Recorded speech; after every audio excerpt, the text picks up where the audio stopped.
We are the philosophical descendants of forefathers who founded our country on one idea, and that was to protect individual rights.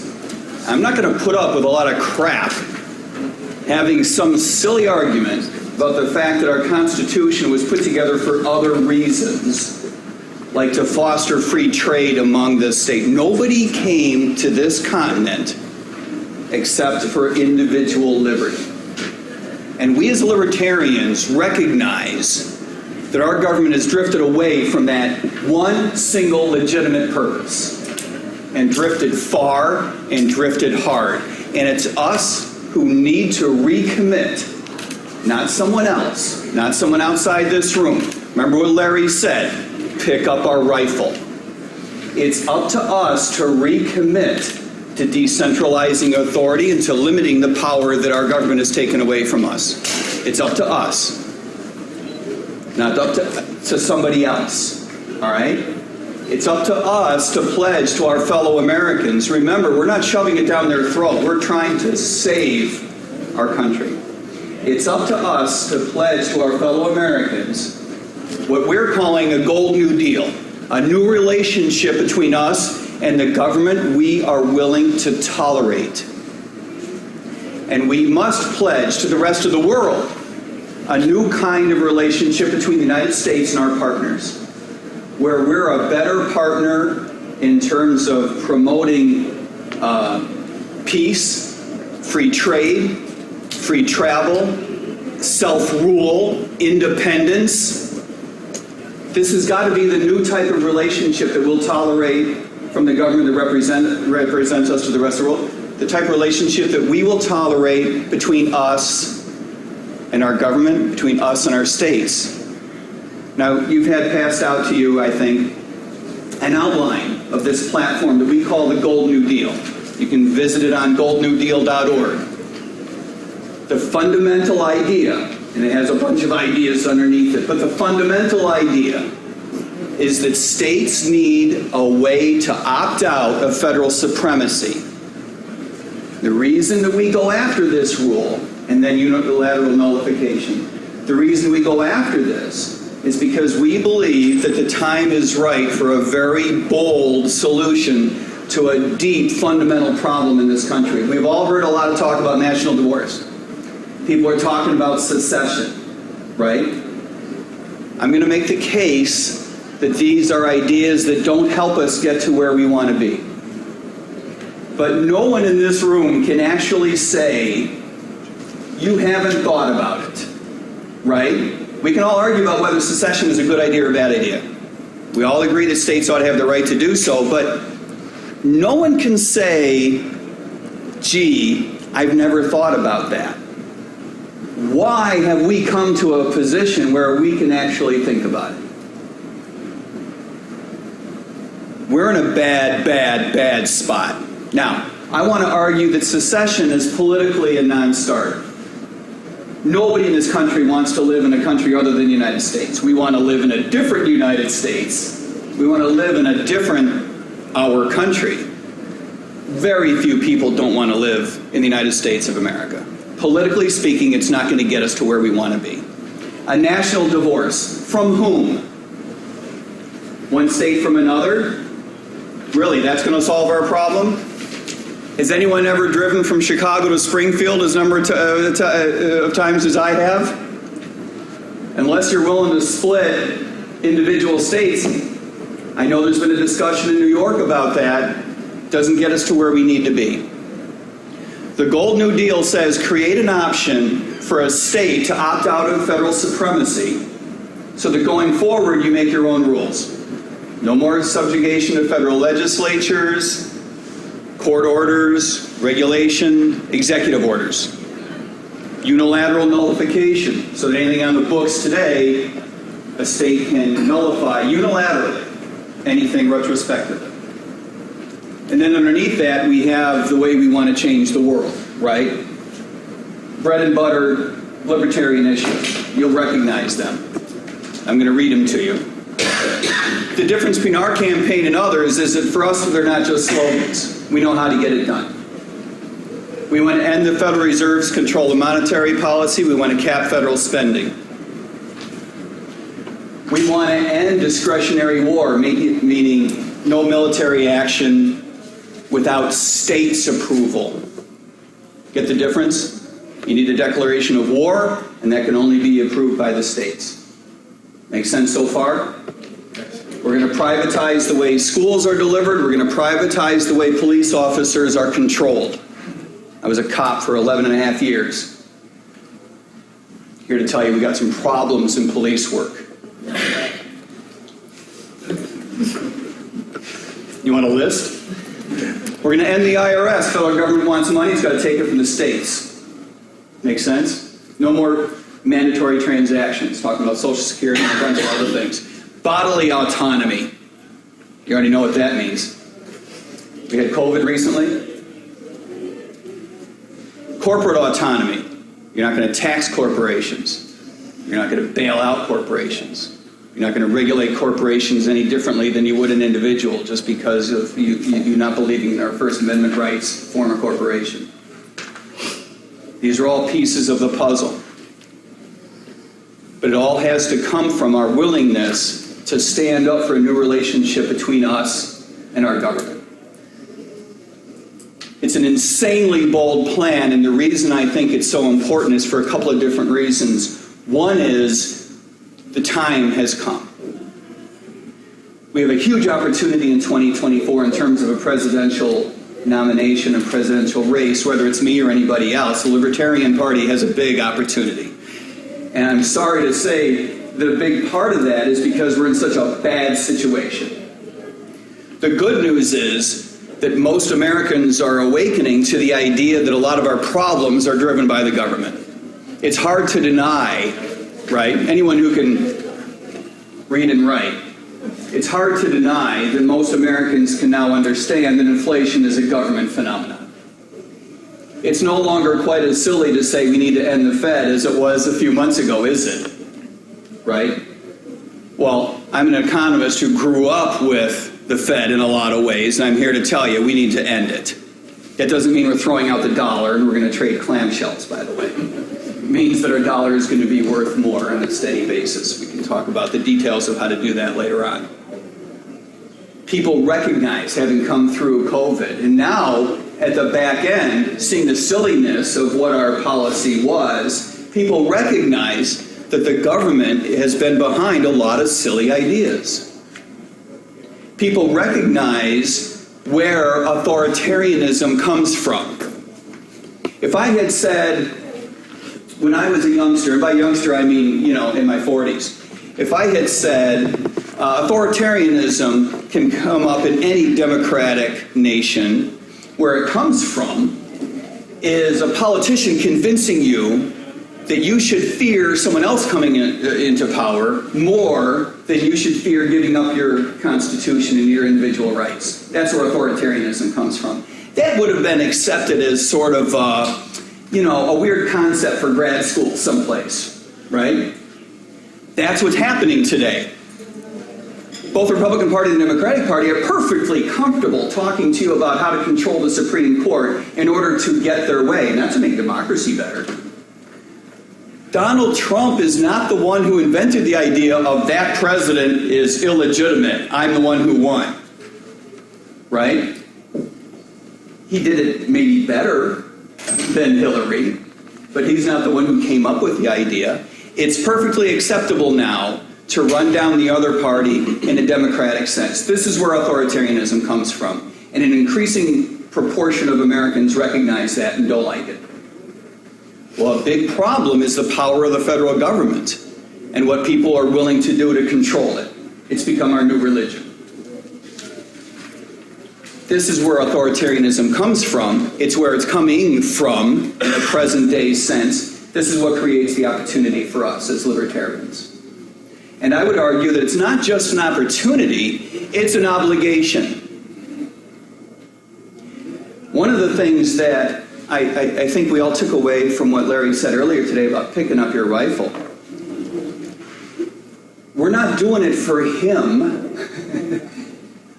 Really, we're not not even doing it for us. We're not even doing it for people in the room. We shouldn't even be doing it for our party. For goodness sake, we're doing it for the rest of the people in the United States. I still believe the United States is important to the rest of the world. So I don't want to sound too melodramatic, but do your fellow human a favor. Pick up the rifle. This actually is starting to matter. This used to be sort of a debating point. It's not anymore. The real world is starting to get away from us. And this is our opportunity. Now, to take advantage of that opportunity, I believe that we need to do some things really differently than how we have in the past. I'm not going to give you a lecture on how screwed up our presidential candidates' campaigns have been in the past. I don't think you need that lecture. We need a campaign that's focused on policy. We need a candidate who's willing. It doesn't have to be me. By the way, those of you who have met my wife Nancy in the back, she's okay if the nominee is not me. She's really okay if the nominee is not me, okay? But neither I nor Nancy are okay with it being someone who's not going to focus on policy. We're not okay with it being someone who is not a credible threat to go all the way to the White House. Because when the rest of Americans look at this, they still think it's a competition among individuals, right? Philosophy is all well and great. But if you're not running ads on TV, they don't care. If you don't have some commitment to public service and public policy and the credibility to back up your plans, they don't care because you're not a credible threat. You're not interesting. You're not part of the competition. You're not part of the Super Bowl. You're not part of the game. This matters. We need to make some real changes. We need to focus on that. And I believe that our nomination process has to reflect that. That's what we need to focus on from here going forward. Very, very important. In fact, I believe it's everything. We need to change the way that we go about that. Yes, after the nomination, we need to do some things very differently too, right? I would argue that if you're, don't get me wrong, I like Jo Jorgensen. Met her, nice person, true libertarian, I believe. And if anyone here worked on her campaign, good for you. But I've worked on presidential campaigns in the past myself. I'm here to tell you, in the year 2020, if you're on a bus going from city to city, you're not actually running for president. You might be doing something good and cool and good for libertarianism, and you're reaching out and you're touching a lot of people, and it's great, but you're not actually running for president of the United States. I'm sorry, that's just not how it works. When you raise $500,000, you put it on TV and you spend it by 4 o'clock in the afternoon. Full stop. The next million goes on TV again. If I run out of money by September 1st, okay, our campaign is over. But you've got to take a shot at it. By the way, anyone who says anything bad about Spike Cohen, I will fight you in the hallway. So he would back up what I'm saying, okay? That we have some problems with the way we go about this. We need to crash and burn. We need to go out there hard. We need to cleave hard edges against the other parties, against the Republican Party and the Democratic Party. If your slogan is, let's see if I can get this right. It hasn't been that long. You'll be able to help me. Follow along. We're fiscally conservative like Republicans, and we're socially liberal like Democrats. Did I get that right? Yeah. Okay. If that's, you don't actually have a slogan. You have no platform. You've just defined yourself in terms of your competition. Isn't that like campaigning 101 not to do? Yep. Yeah. If anyone can get away with that, and I'm not sure anyone could, but if anyone could, it certainly isn't a third-party candidate. Like, what are you doing? Goodness sake, say you're for baseball. Say you're for, I'm for motherhood, right. Move the three-point line out to 28 feet. Give me something. But don't tell me that you're just like the other candidates, because you just told me you shouldn't be in the race. And I've already got enough reasons to believe you shouldn't be. We need to be distinctly different in our messaging. By the way, that's not a lie. We are different. We aren't socially liberal like Democrats. We don't sound like Democrats. We don't say stupid things like Democrats. And we are not fiscally conservative like... Really? Would a Republican tell you that war is evil? And they're not fiscally conservative either. Yeah. Oh, by the way, they're not fiscally conservative either. Let's not get started. Besides, we only had 2 minutes. That was like 4 minutes ago. Okay, so if you have questions, I think we have an extra 2 minutes for questions.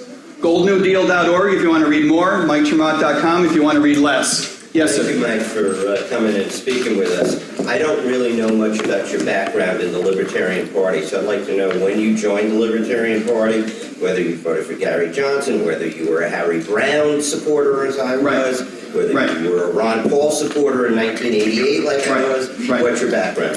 Real quick, I was a professional economist for a long time. Worked for banks, worked for the federal government in a couple of different ways, worked for the White House for a couple of years. I worked as a free market advocate for the banking industry for a bunch of years.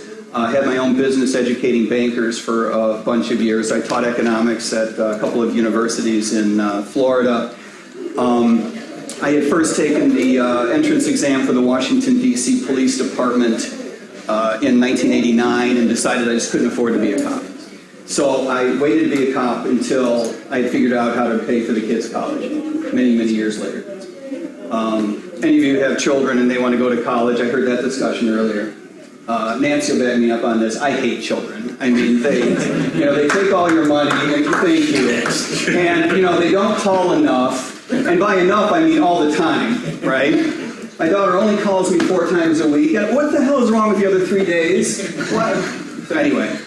How much have you been involved with the Libertarian Party? I've been a member of the party for about a dozen years. I ran for Congress as a Libertarian last year. I retired as a police officer after 11 and a half years last year.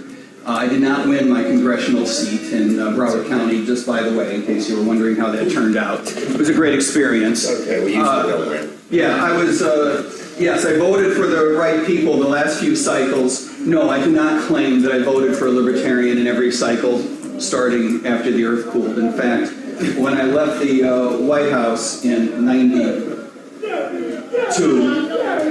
I'm looking around the room and realizing I think I'm the only person in the room who remembers 1992. Well, okay. You were in first grade. I was working at the White House. Okay, well, good for you. Thank you. I just don't look at him. He looks good, doesn't he? Yeah. He doesn't age. He doesn't age. He's older. The picture of Dorian Gray right there.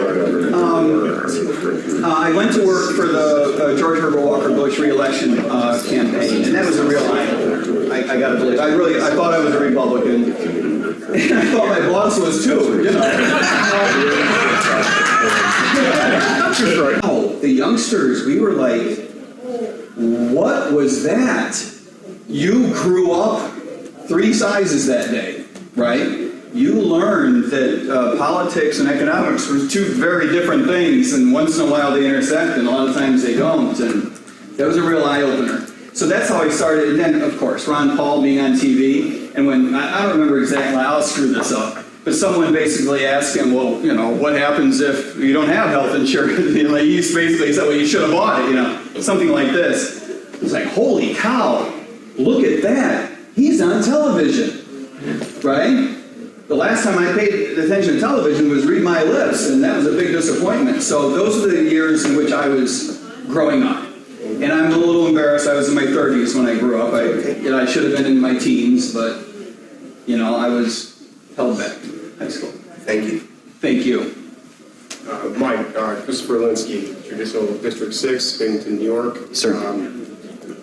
I don't have so much of a question as I do a request of you. Okay, you may somewhat be familiarized with the situation we've had to go through with ballot access this year. Yeah. Dan Dunkley is on our team, and he keeps me well informed. And I just had a heart-to-heart with Larry, and we both cried. And there's going to be a situation that's going to be coming forth in this now coming presidential run. Yeah. It actually includes the presidential race for us to have ballot access. Yeah. Okay? Yeah.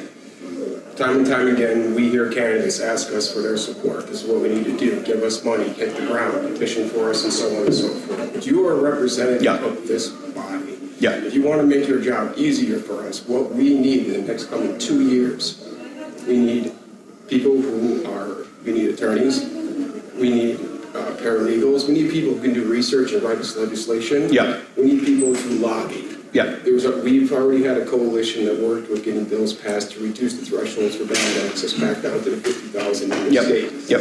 If you, Yeah, I heard that. if you want our support, if you want to save hundreds of $1,000s in this state for petitioning to get yourself on the ballot, Yeah. the next 2 years, we need your help going forward. Yeah, I appreciate that. If you do that, Yeah. you're inclined to get the delegate support of this. I understand, and I appreciate that, and I don't want it to sound so self-serving either. I don't want to look back on today and say, well, he came up with the right political strategy, right? The truth of the matter is there is no higher calling. There is no higher calling than local races, running as a libertarian, and building ballot access. It's much more important than running for president, which only is a weird thing. The reason I'm running is because I believe that the nomination process has to change, but also because if we have a credible nominee and a credible platform, it can help down ballot. It can change the way Americans view, right?